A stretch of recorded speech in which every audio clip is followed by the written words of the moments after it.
na-aksidente ako kasi super pagod. Then nagising na lang ako, kinakatok nila ako, kala nila patay na ako. Then nagising ako. So, Ayun, munti ang dami ka ng tao. munti ka nang mamatay. Diyos ko, Lord. Meron bang mga, iba may sasabi, huwag kang magpa-makeup sa bakla, magmamukha kang bakla. Oo. At ano yung take mo doon?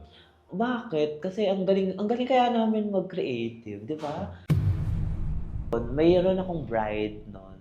Late ako 7 minutes. As in talaga, dahil sa traffic. So, pinaka-worst doon kasi pinagmumura niya ako. Si Noreen, pag mag-isa na lang si Noreen, ano yung pinagdarasal niya kay Lord? Hard. Yung ano lang, yung pinagdadasal ko lang is sa family ko lang din, like parang sana. Kasi ako naabot ko na rin ng mga dreams ko. Gusto ko rin sana sila din. Magandang gabi po sa inyong lahat. Tonight, makakasama natin sa ating episode 2 ng Just Talks with Coffee. It's a Brew Curve, ang isa sa pinakamagaling ng makeup artist, not just in Pampanga, but BB sa buong mundo. Please welcome Noreen Palumo. Hi sir, thank you for having me. Nor, bakit Noreen ang naging napili mong name? Actually, yung Noreen po, meron po kasi akong tinuturuan. Like, nagtuturo po kasi ako ng mass demo, yan. Choreographer din po ako. Then, may nakita akong bata, ang ganda, si Noreen Pasamonte. Siguro, familiar kayo dun sa batang yan. Tapos ang talino, ang ganda. So, nung nagta-transition ako, dun ko napili yung name na Noreen. So doon dahil sa bata na maganda. And ngayon, napakaganda man ni Noreen talaga na. Yeah. Hindi lang siya makeup artist na nagpapaganda, even siya, pinapaganda niya yung sarili. Thank you po. So growing up, kamusta si Noreen? Kamusta si Noreen? Okay lang naman si Noreen lagi. Lagi niyang pinipiling maging okay. Despite sa lahat ng mga, alam mo yung challenge sa life, laging okay si Noreen. Pinangarap mo bang maging makeup artist? O nakita mo yung sarili mo na magiging makeup artist ako someday? Nakikita ko sa sarili ko kasi ayoko na talaga mag-aral nun. Gusto ko na talaga mag-makeup. So, buti na lang, magaling din mag-makeup si ate ko, then naturuan din niya ako. Like parang kung paano mag-start. Nag-start ako sa kilay kung paano ako mag-kilay. So, dahil din kay ate ko. Di ba yun yung pinakamahirap na gawin sa yung kilay, kung kilay? paano ipantay. Tsaka sa mata. No? Kung Kailangan paano buhayin kahit walang contact lens. Kailangan buhay na buhay. No? Pag nakuha mo na yung mata, everything will follow na. No? Kaya inuuna ko talagang magkilay bago yung eyeshadow. Yun, okay na nun siya. So, paano mo na-discover na, ito yung para sa akin? Na parang ito yung para magiging bread and butter ko at magiging source of income ko? Nung kumita na talaga ako ng pera. Tapos, may pambaon na ako. Kasi grade 6 ako, yun, nag-start na akong humawak ng event. Like, unang-una kong event is debut. So, binayaran ako nun is 300. 300 pesos sa pinaka-una mong talent ay professional fee. Oo. 300 pesos. 300 pesos. So, magsaya ka nun. Anong taon ka nun? 16, ano pa lang ako noon? 14, 15. 14, 15, nag-start ka ng mag-makeup. Ngayon, ilang taon na ba si Noreen? 27. So, mga megit na 10 years mo pa magiging makeup artist mo. Sa pagiging makeup artist, ano yung challenging part? Challenging part is yung time management talaga. Kasi super aga kasi alam mo yung mga call time ng mga wedding, super aga. Then, syempre katatapos mo lang sa evening wedding, like parang kakauwi mo lang ng mga bandang 10 p.m. ng before wedding. Another wedding na naman in another day. So, sa time talaga, so wala talagang tulog. Ganun. Walang tulog, no? Oo, as in, Usually, sa isang araw, ilan yung nami-makeupan niya? kapag kasi mismong wedding, isa lang talaga dapat yung inaalaga ang bride everyday.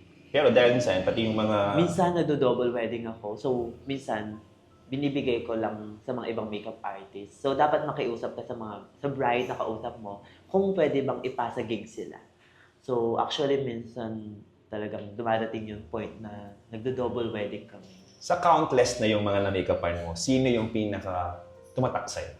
Pinaka tumatak sa akin, marami pero yung tumatak siguro sa akin talaga is yung sa mga artists, mga Viva Max. Kasi Viva. super mababait sila. Sino yung pinakasikat na na-makeupan mo? Aside sa mga Viva Max artist. Si Nico Loco. Si Nicolo, yung host. Yung host. Si Nico Loco. Guy. Even guy, nagme-makeup ka. Yeah. Hindi lang babae. Hindi. Pati guy. So, sino yung pinakauna mong minikapan? Debutant yun eh. Nalimutan ko na. Hindi, sino yung pinag-practicean mo? Yung meron ka pinag-practicean. Ay, yung pamangkin ko. Siya yung unang-unang kong inaayos. Kailangan grateful sa pamangkin mo ngayon. Grateful ka. Oo, kasi, ngayon ang ganda na rin niya. Tsaka dalaga na rin siya. Di ba? Kasi siya yung pinag-practicean mo. Sige, try natin. Tsaka kahit sino, like parang mga kalaro ko lang. May make-upan ko, kukulotin ko.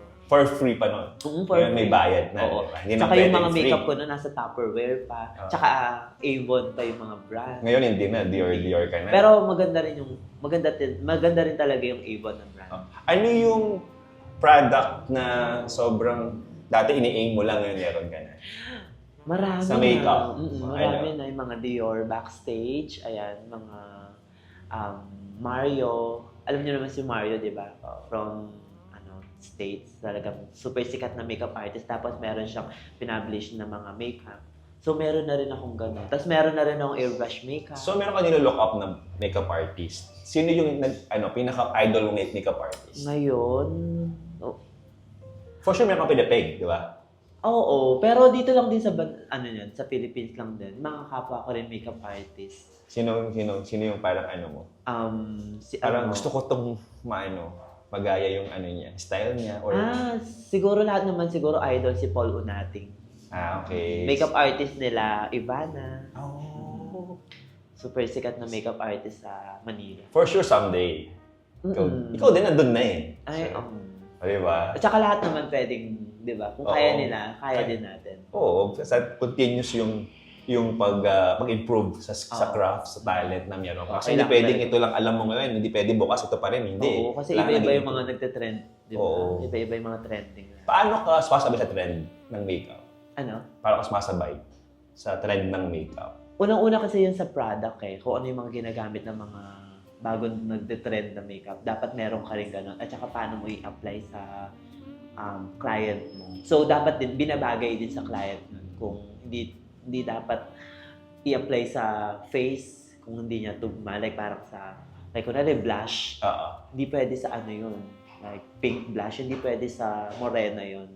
Pang mestiza. So alam mo talaga yung color palette, color skin tone nila. Acidic ba siya? May ganun pa. Oo, kung acidic ba, kung oily ba siya, hindi po pwede yung apply ka lang ng apply. Nor bilang bahagi ng LGBTQ+ community, meron ka ba narasang discrimination growing up? Wala eh. Meron bang may sasabi, huwag kang magpa-makeup sa bakla, magmamukha kang bakla. Oo. At ano yung take mo doon?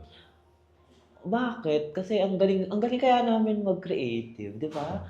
So, may mga ganun talaga sa mga page. Minsan, looking for makeup artist, female makeup artist.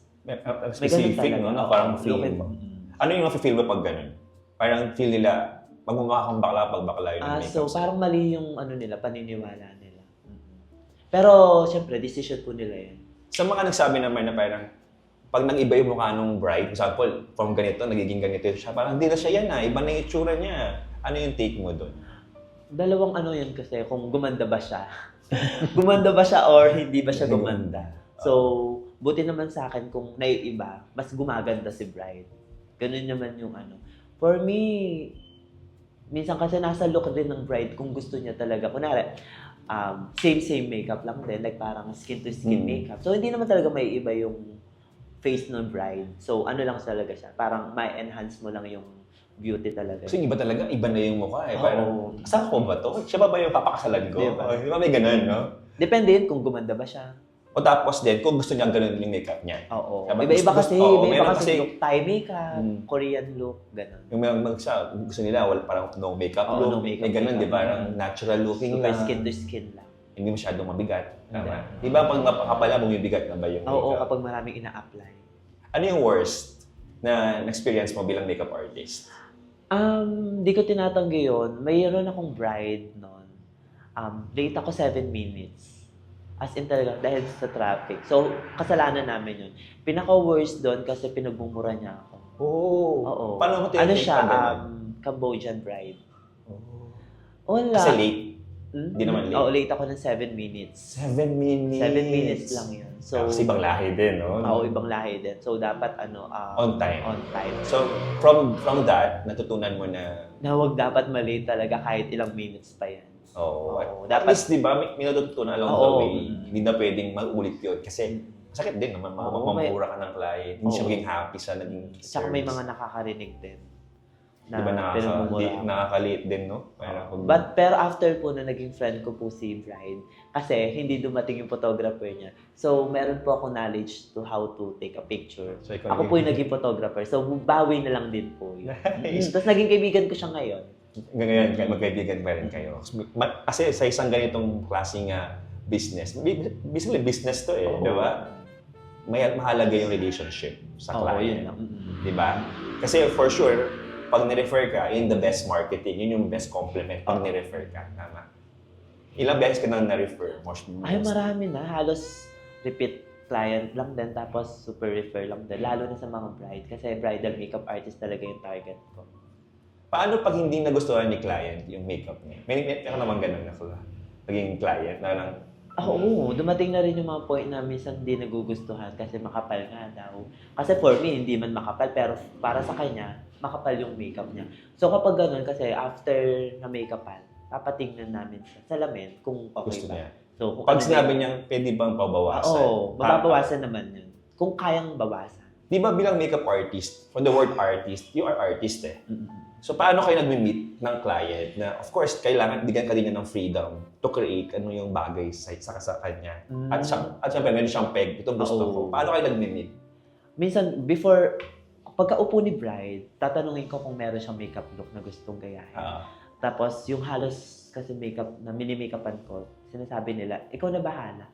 So, dun po, mas super happy po ako kasi binook nila ako, so may tiwala na agad sila sa akin.